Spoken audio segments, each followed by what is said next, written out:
Next question है, सूर्य की किरणों से कौन सा विटामिन प्राप्त होता है? तो सूर्य की जो किरणें होती है उनसे हमें विटामिन डी प्राप्त होता है। विटामिन डी की अगर कमी हो जाए तो आप बताइए हमें कमेंट करके कि कौन सा रोग होता है विटामिन डी की कमी से।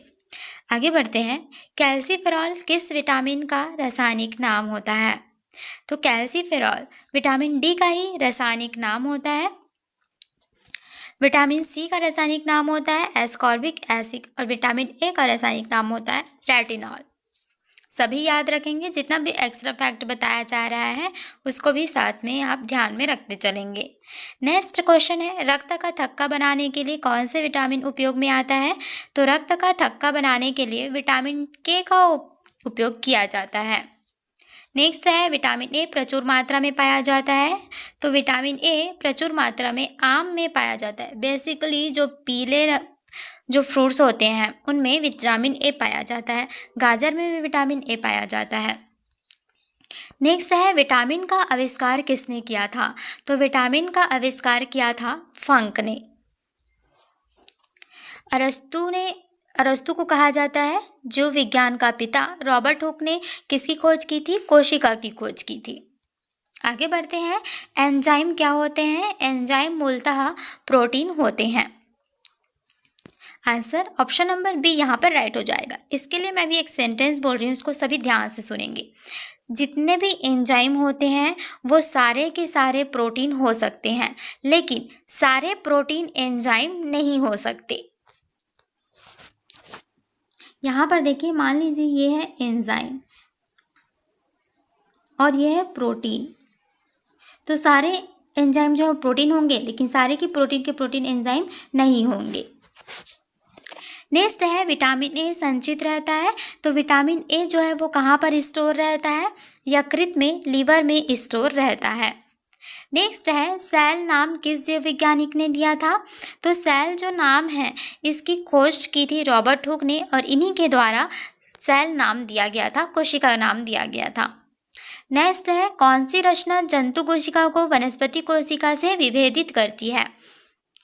तो यहाँ पर सेंट्रियोल, ये क्या होती है? जंतु कोशिका और वनस्पति कोशिका दोनों में अंतर पाया जाता है सेंट्रियोल के कारण। नेक्स्ट है, कोशिका में राइबोसोम की अनुपस्थिति में कौन से कार्य संपादित नहीं होता है? तो राइबोसोम क्या करता है? राइबोसोम जो हमारे शरीर में प्रोटीन होती है उनका संश्लेषण करता है। तो अगर राइबोसोम नहीं रहेगा तो प्रोटीन का संश्लेषण भी नहीं होगा। तो यहाँ पर वही पूछ रहा है कि राइबोसोम की अनुपस्थिति में कौन सा कार्य संपादित नहीं होगा? तो प्रोटीन का जो संश्लेषण होगा वो यहाँ पर नहीं हो पाएगा।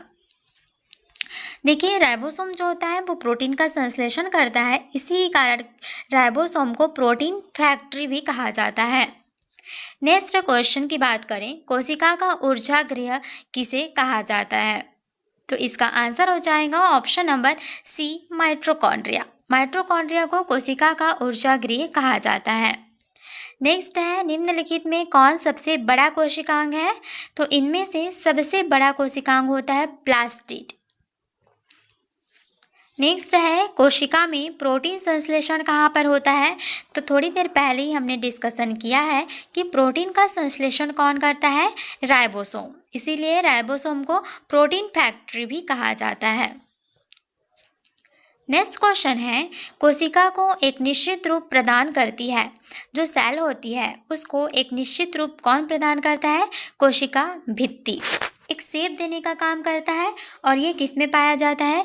पादप में पाया जाता है। ये जंतु कोशिका में कोशिका भित्ति नहीं पाई जाती है। नेक्स्ट क्वेश्चन है, प्रोटीन निर्माण का सक्रिय स्थल है। तो प्रोटीन का निर्माण कहाँ पर होता है? प्रोटीन निर्माण होता है राइबोसोम में और यहाँ पर प्रोटीन का संश्लेषण भी होता है और इसीलिए इसे कहा जाता है प्रोटीन फैक्ट्री।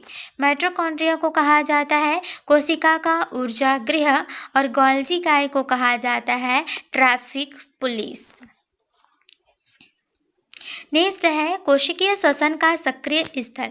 कोशिकीय श्वसन कहाँ पर होता है? तो कोशिकीय श्वसन होता है माइटोकॉन्ड्रिया में और यहाँ पर ऊर्जा उत्पन्न होती है एटीपी के द्वारा। तो इसीलिए माइटोकॉन्ड्रिया को कोशिका का ऊर्जा गृह भी हम कहते हैं। नेक्स्ट है अवर्णीय लवक मुख्यतः पाए जाते हैं। तो जो अवर्णीय लवक हैं ये पाए जाते हैं जड़ जो होते हैं इनकी कोशिकाओं में, क्योंकि उनमें कोई भी कलर्स नहीं होते, इसीलिए वहाँ पर अवर्णीय लवक पाए जाते हैं। नेक्स्ट है अक्सर मूत्रालय के पास आने वाली तीखी गंध किसके कारण आती है। तो वहाँ पर जो गंध आती है वो अमोनिया के कारण तीक्ष्ण गंध आती है। नेक्स्ट है चूहा मारने का जहर बनाने के लिए किस रासायनिक पदार्थ का उपयोग किया जाता है। तो जो चूहा मारने वाली दवाई होती है उसमें पोटेशियम साइनाइड का उपयोग किया जाता है। मिथाइल आइसोसाइनाइड की बात करें तो ये भोपाल गैस जो त्रासदी हुई थी उसमें इस गैस का रिसाव हुआ था। मीथेन का जो फॉर्मूला होता है वो होता है CH4। इनमें से नेक्स्ट क्वेश्चन है, इनमें से कौन सा जीवाश्म ईंधन नहीं है। आंसर हो जाएगा प्राकृतिक गैस। ये एक तरीके की जीवाश्म ईंधन, ये एक तरीके का जीवाश्म ईंधन है। नेक्स्ट है घनत्व के घटते क्रम बताइए। तो घनत्व के घटते क्रम को बताना है। सबसे ज़्यादा घनत्व सोने का होता है, फिर पारे का, और उससे कम होता है स्टील का। ऑप्शन नंबर बी यहाँ पर राइट हो जाएगा।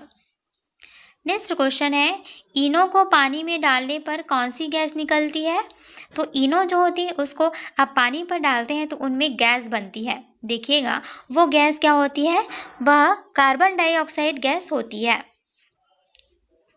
Plaster of Paris, next question है प्लास्टर ऑफ पेरिस रासायनिक रूप से क्या होता है। तो प्लास्टर ऑफ पेरिस रासायनिक रूप से कैल्शियम सल्फेट होता है। इसको शॉर्ट में POP भी बोला जाता है। इसका फॉर्मूला क्या होता है, CaSO4 half H2O। Next question है ऑक्सीजन के बाद प्रचुर मात्रा में पाया जाने वाला तत्व कौन सा है। तो ऑक्सीजन के बाद सबसे अधिक जो पाया जाता है वो होता है सिलिकॉन। नेक्स्ट है पानी में कार्बन डाइऑक्साइड गुजारने पर प्राप्त सोडा वाटर क्या है। तो वो होता है अम्लीय। पानी में अगर कार्बन डाइऑक्साइड गुजारा जाए तो वो पानी क्या होता है, अम्लीय हो जाता है। कांस जो होता है वो किसका मिश्र धातु होता है। कांस जो होता है तांबा और टीन का एक मिश्र धातु होता है। नेक्स्ट की बात करें, जब एक रासायनिक बंध बनता है तो क्या होता है, जब रासायनिक बंध बनता है तब ऊर्जा हमेशा उत्सर्जित होती है। फंक ने किसका आविष्कार किया था। तो विटामिन, फंक ने विटामिन का आविष्कार किया था। नेक्स्ट है निम्नलिखित में से किसे सहायक आहार कारक कहते हैं। तो विटामिन को कहा जाता है सहायक आहार कारक। नेक्स्ट है आलू क्या होता है, आलू एक प्रकार की कंद है। नेक्स्ट है पानी में आसानी से घुलनशील है। तो पानी में आसानी से घुलनशील क्या होती है, अमोनिया। अमोनिया जो होती है पानी में आसानी से घुलनशील